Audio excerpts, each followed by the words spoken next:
여기까지만. 예, 피고인이 직접 물어보실까요? 네. 예. 다른 변호사님들은 더 물어보실 거 없으신 거죠? 예. 그 아까 뭐 군이 국회에 들어가서 국민들이 돈 내고 뭐 그 국회를 뭐 억압하고 이런 식으로 비춰지지 않겠냐라는 그 특검의 질문하고 관련해서 증인 그 나중에 이제 뭐 00시 30분 이후에는 YTN이라든가 이런 화면을 좀 보셨다 그랬죠? 예, 그 한 개 네. 채널이었던 것 같습니다. 네네. YTN인지. 근데 거기서 그 국회 그 마당에 있던 그 특전사 대원들이 민간인들한테 막 이렇게 멱살 잡히고 폭행당하고 하는 그 화면 혹시 보신 적 있습니까? 시점은 모르겠지만 나중에 그런 게 이슈가 보셨죠? 된 거는데 네. 그 시점인지는 잘 모르겠습니다. 그리고 끝날 때 거기 있던 민간인들한테 공손하게 또 인사하고 빠져나가는 것도 보셨죠? 예, 군인들은 그 국민들이 함부로 하지 않습니다. 그러니까 그런 모습을 봤을 때 국회 경내에 들어간 그 소수의 그 특전사 그 군인들이 그 뭐 민간이나 누구를 억압하러 들어간 게 아니라 경비와 질서 확보를 위해서 갔다가 뭐 민간인들이 막 총 뺏으려고 그러고 막 멱살 잡고 이러니 그냥 당해주고 그냥 나온 거죠. 그걸 보면 군의 임무가 뭐였는지가 저절로 드러나는 거 아닙니까? 네. 어떻게 생각하세요? 예, 전 군은 국민들에게 절대로 이렇게 네. 다른 집단은 모르겠지만 정말 군인들은 국민이라 그러면 적이 아닌 이상은 절대로 함부로 안 합니다. 맞죠? 그 다음에 아까 이제 제가 그 23시 12월 3일 23시 17분에 계엄사령관한테 전화를 해가지고 그 포고령이 이제 하달이 됐으면 경찰청장한테도 알려주라고 이제 내가 얘기를 했다 그랬잖아요. 예, 경찰청. 근데 이제 아까 우리 증인께서는 계엄사령관으로서 포고령이 이제 내려갔으니까 유관기관에게 그 통보를 해줬다 그랬잖아요. 예, 유관 개헌 기관에 네. 통보하는 개념. 그 유관기관이 어디를 말하는 겁니까? 통합당- 경찰이 1번 아니에요? 그 유관기관에?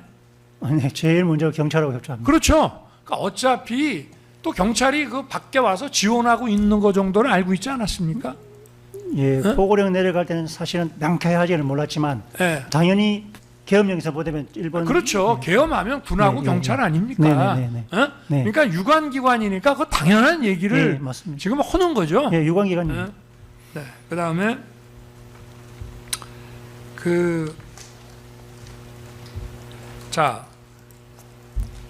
이 계엄이 무슨 불법적인 어떤 내란이라든지 무슨 대통령의 친위 쿠데타라는 지금 그런 생각을 가지고 막 공소장을 쓰고 지금 재판을 하고 있습니다. 소추를 해서 증인도 구속되고 지금 재판받고 계신데 증인 공소장도 보셨을 거 네, 아닙니까? 공소장 봤습니다. 그런데 계엄사령관이라는 게 되게 중요하잖아요. 어? 지금 이게 증인은 계엄사령관 취임했다가 이거 뭐 한 두세 시간 만에 그냥 계엄이 해제돼 버리니까 아무 일도 못 하고 그냥 끝났지만 사실은 이 계엄이 지속되고 이게 만약에 친위 쿠데타나 내란이라 그러면은 국회에서 계엄 해제하란다고 하겠어요? 그죠? 그 계엄이 계속 지속된다 그러면 계엄사령관은 핵심적인 자리 아닙니까? 아니 그 계엄사 밑에 합수단이 있는 거 아니에요? 합동수사본부가 그죠? 예, 나중에 구성이 되는 걸로 알고. 그리고 뭐 특전사니 수방사니 하는 것도 다 계엄사령관 지휘받게 돼 있잖아요. 예, 계엄 수행군이었을 그죠? 때. 네. 아니 만약에 이게 무슨 어떤 불법적인 그런 목적을 가지고 만약에 하면 이 계엄이 장기간 가지 않겠어요. 그죠? 예, 의도가 불순하면. 아니 만약에 그렇다면 네. 그러면 계엄사령관이 너무 중요하잖아. 그런데 믿기 어려운 사람을 계엄사령관으로 이렇게 믿기 어렵다고 방첩사령관이 적어놓은 그 사람이 계엄사령관이 됐다면 그게 앞뒤가 안 맞는 얘기 아닙니까? 예, 저는 군 생활하거나 주변으로부터 사실 그런 평가를 잘 안 받아봐서 약간 당황스럽긴 아니 합니다. 그러니까 자 아까 뭐 패싱 얘기가 나왔는데 어쨌든 그 특전사령관이 테이저건하고 공포탄 쓰는 문제에 대해서 결심을 요청했잖아요. 예, 예. 그 얘기는 어쨌든 계엄 임무 수행군에 대한 지휘권을 인정하고 물어본 거지. 그러나 아직은 지휘권을 충분히 행사할 여건이 안 되니까 사실상은 그렇게 못했지만 자기들이 알아서 막 이제 하는 거고 그런 거지만 어쨌든 만약에 이 계엄이 좀 시간이 지나가고 뭐 장기화가 된다 하면은 계엄사령관이 이제 세팅이 딱 되면 계엄사령관으로서의 계엄군 지휘권을 확실하게 갖는 거죠. 당연하죠. 네. 권한이 없는 게 아니지. 있으니까 테이저건하고 거기에 대해서 저 테이저건과 공포탄에 대해서 결심을 지금 특전사령관이 요청한 거 아닙니까? 맞습니다. 네. 아, 그리고요. 지금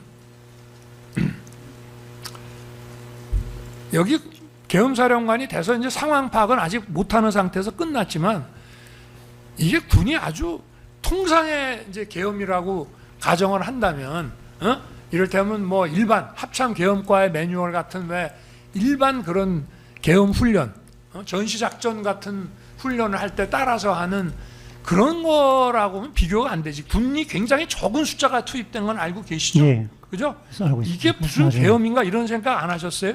내가 예. 계엄 사령관이지만 이거 뭐 몇백 명씩 뭐 여기도 가고 여기도 갔는데 이거 뭐 이런 인원 가지고 이게 무슨 계엄 업무가 되겠나?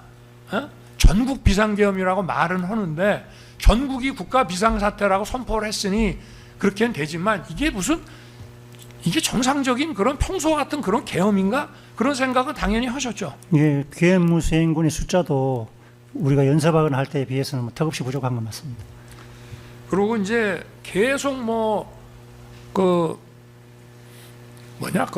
저도 뭐 나중에 그 방이 저 무슨 결심 지원실이라는 건 알았지만 어쨌든 뭐 내가 2번, 3번 계엄을 한다는 그런 걸 하겠다는 프레임을 자꾸 만들어냈거든. 탄핵 때도 계속 만들어냈어요.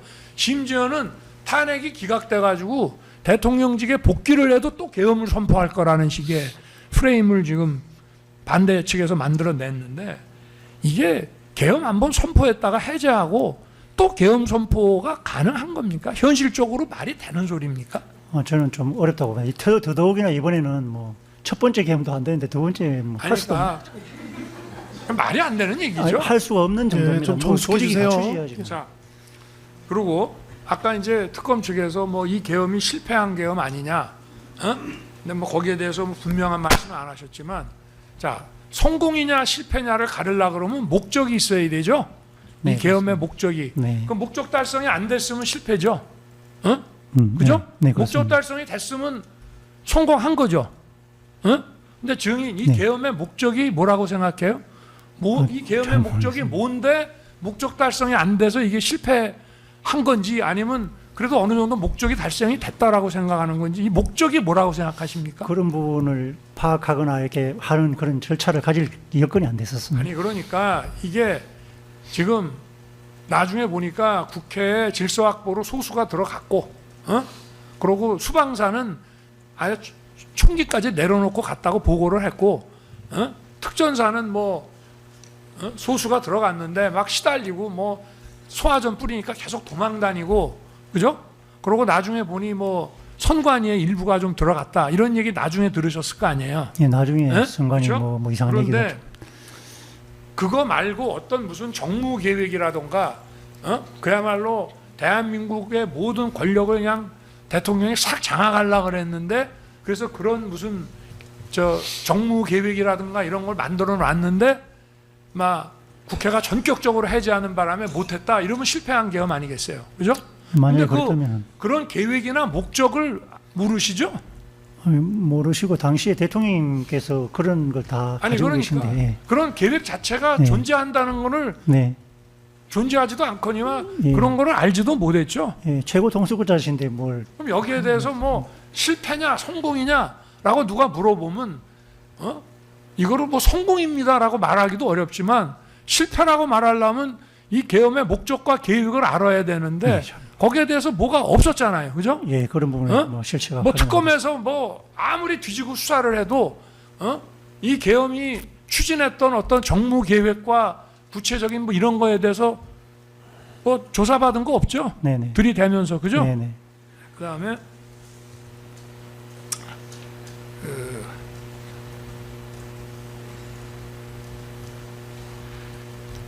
작년 여름에 말이에요. 작년 여름에 신원식 국방장관 탄핵 추진한 과정 보셨죠? 예, 뭐 그죠? 예, 그게 명쾌하게, 네. 우크라이나에 우리 모니터단 파견하는 문제 가지고 신원식 예, 장관 그런 말, 네, 그죠? 나왔었습니다. 예. 어? 탄핵 추진하다가 이제 그만 두기로 하니까 이제 이거를 법사위에서 막 빌드업을 했다고. 그런데 그냥 그만 두기로 하고 신원식 장관이 또 탄핵이 안 되는 안보실장으로 이제 넘어가는 이런 결정을 했기 때문에 탄핵 추진이 안 됐는데 네. 사실은 우크라이나의 모니터 팀이라고 하는 것이 북한이 우크라이나에 어마어마한 병력을 보냈고 그 다음에 우크라이나 전선이 현대 드론전의 총하였지 않습니까? 네. 저희도 가고 그죠? 있습니다. 저는 무슨 그리고 북한이 어떤 식으로 지금 전투하는지 사실은 가서 우리가 참전하는 것이라면 국회 동의 받아야 되지만 일부 어떤 작전 전문가나 이런 사람들이 가서 이런 observation 하는 거는 필요한 거 아닙니까? 매우 중요한. 매우 중요하죠. 매우 중요합니다. 근데 저걸 이거 알아요. 한다고 거대 야당이 신원식 장관 쫓아내겠다고 탄핵을 추진을 했습니다. 그래서 도저히 안 되겠다 해서 우리도 안 하기로 했는데 이런 거에 대해서 탄핵 추진한다 그러면은 이게 그야말로 국익에 도움이 되는 겁니까? 아니면은 우리 국가 안보와 지금 북한은 핵도 가지고 있고 이거 우크라이나에 군대 보내고 거기서 북한 군들이 막 희생당하고 하면은 잠수함이라든가 미사일에 이런 첨단 과학 기술까지 넘겨받고 돈도 넘겨받고 이럴 거라고 지금 보도가 다 돼 있잖아요. 저희도 심각하게 진짜 위협. 그리고 북한이 지금 어떤 전투에 들어가면 다른 나라 전쟁을 지원하면 우리는 당연히 북한의 그 전투 능력이라든가 이런 거 봐야 되는 거 아닙니까? 예, 가장 확실하게 확인할 수 있는 방법입니다. 아니 국회라고 하는 거는 서로 간에 정쟁을 하더라도 다 국가 이익을 위해서 해야 되는 것이 헌법상 의무 아닙니까?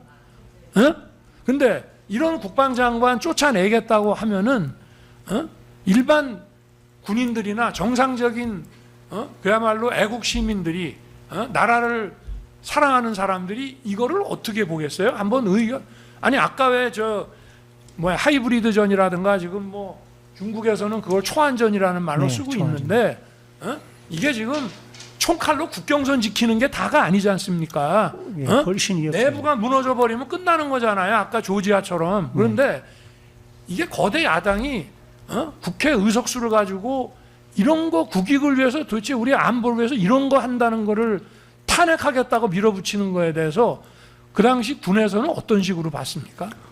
저희들은 저걸 아는 거 평상시에 굉장히 네. 중요하게 생각하는 조직이고 네. 그걸 알기 위해서 무수히 많은 노력을 하는데 또 당면한 여러 적이 있지만은 당면한 직접적인 위협이 움직이는 것에 대해서 저희도 이제 전원 분석반 개념으로 이렇게 만들어서 보내고 했었는데 저걸 알아야지 나라도 짓고 국가도 있고 적의 행동 양상을 보고 미리 대비할 수도 있기 때문에 굉장히 중요한 역할을 해야 되는 겁니다.